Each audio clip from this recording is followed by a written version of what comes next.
Check બાઉન્સના કેસમાં આરોપીની એક એવી ગંભીર ભૂલ જે ફરિયાદીના નબળા કેસને મજબૂત બનાવી શકે છે. ફરિયાદીએ ખોટો કેસ કર્યો છે, ફરિયાદીએ ખોટી રકમ લખીને ચેક બાઉન્સ કરાવ્યો છે, તેમ છતાં આરોપીને સજા થઈ શકે છે. આપણે મિત્રો અહીંયા વાત કરીએ છીએ પાર્ટ પેમેન્ટની, એટલે કે ચાલુ કેસ દરમિયાન ફરિયાદીને સમાધાન પેટે આપવામાં આવતી કેટલીક રકમ. આ રકમ જો ચાલુ કેસ દરમિયાન આપવામાં આવે છે અને આ રકમ આપ્યા પછી પણ જો સમાધાન નથી થતું તો પછી આ જે આપેલી રકમ છે એ આરોપીનું એક એડમિશન છે. એટલે કે ફરિયાદીએ તેના કેસમાં એક મુદ્દો જે સાબિત કરવાનો છે, કાયદેસરની લેણી રકમ. એ કાયદેસરની લેણી રકમ આરોપીએ આપેલી જે રકમ છે તેનાથી સાબિત થઈ જાય છે.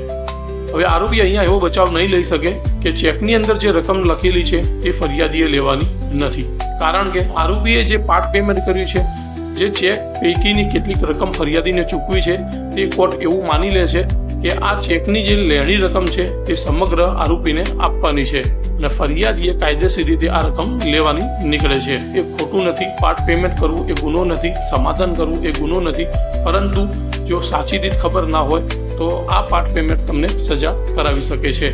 સાચી રીત જાણવી હોય તો કમેન્ટમાં જણાવજો. નેક્સ્ટ રીલ આ મુદ્દા પર આપણે બનાવીશું. આવા જ લીગલ અપડેટ્સ અને અવેરનેસના વિડીયો જોવા માટે ચેનલને સબસ્ક્રાઇબ કરી લેજો. ફેસબુક, ઇન્સ્ટાગ્રામને ફોલો કરી અને આ વિડીયો તમારા મિત્રો સુધી વધુમાં વધુ શેર કરી દેજો.